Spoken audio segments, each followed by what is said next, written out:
Yo guys, what's going on? Rob with 421 Media House coming at you again with another deck review. This week we've got the Red Keepers by Ellusionist. These are the exact same cards as the blue ones and the green ones. However, these ones are marked, the other two are not. That's kind of an interesting thing worth noting.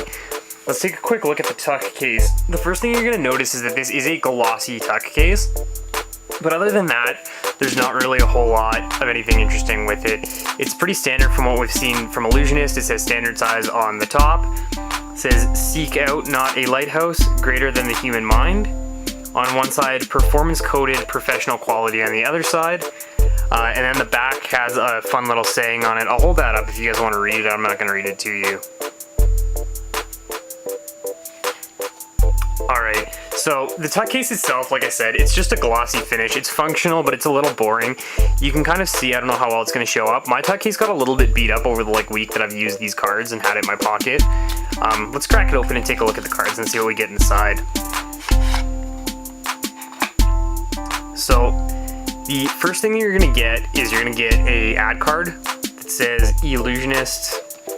It's got the back design of the keepers on it, and then you're gonna get a extra Queen of Hearts, which is kind of a nice little add in there, nice use of the second card. They do have identical jokers, which is really nice to see.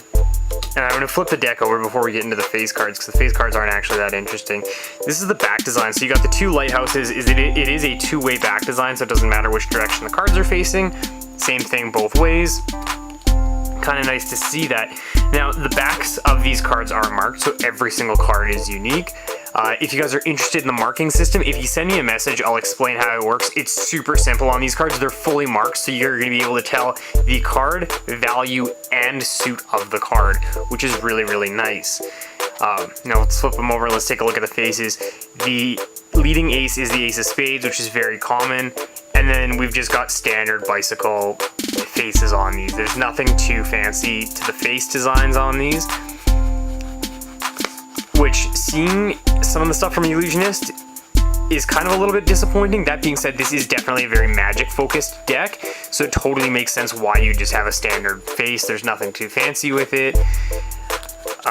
Nothing wild in the deck. So that's kind of the deck of cards themselves. Let's take a quick look and see how they handle. These cards are printed on a Kartgami B9 cardstock. They're supposed to have a little bit of a longer life expectancy with that. The Kartgami cardstock is very interesting. It's very thick, but it's very soft. This is kind of the first thing that I noticed with these cards. They don't feel like your traditional USPC bicycle playing cards.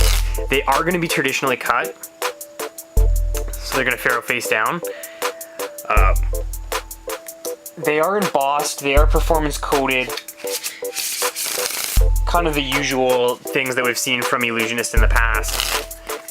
As far as performance goes, they do handle quite well.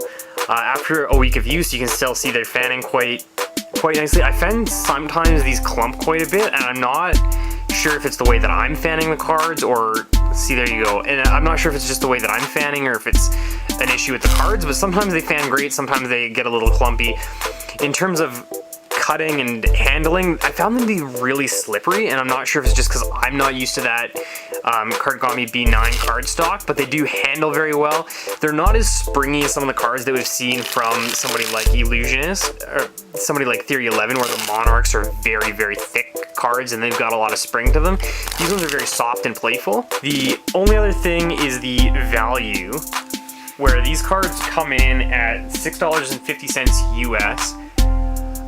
Not a bad price, pretty good. So overall, the tuck case, I'm gonna give it a 5 out of 10. It's not the most interesting tuck case that we've ever seen, but it's functional. It's pretty standard, you know, functional, does the job. Gloss finish tuck case. The design of the cards, I'm going to give them a 7 out of 10, mostly because of that unique marked back design. I really dig that. That's really cool. And it's such an easy system to use once you figure out how it works. And it's not even a long, strenuous learning process as far as that goes. Like I said, if you want to learn how that works, send me a message. I'll gladly tell you. I just don't want to disclose all the secrets on the deck review. As far as performance goes, overall, very different from what I'm used to, but they handle fairly good. I can't complain too much. I'm gonna give them a 7 out of 10. Like I said, they're still super slippery after a week of use, and it seems like sometimes I fan them great, and other times I'm kind of like, I don't know what I'm doing. And then as far as value goes, I'm gonna give them an 8 out of 10. So overall, we're gonna be looking at a 27 out of 40 for these cards. If you guys enjoyed this or you're new here, make sure you subscribe to my channel, give me a like. If there's anything you want to see in the future, be sure to leave a comment below. And I guess we'll see you guys next week. Have a good one. See ya.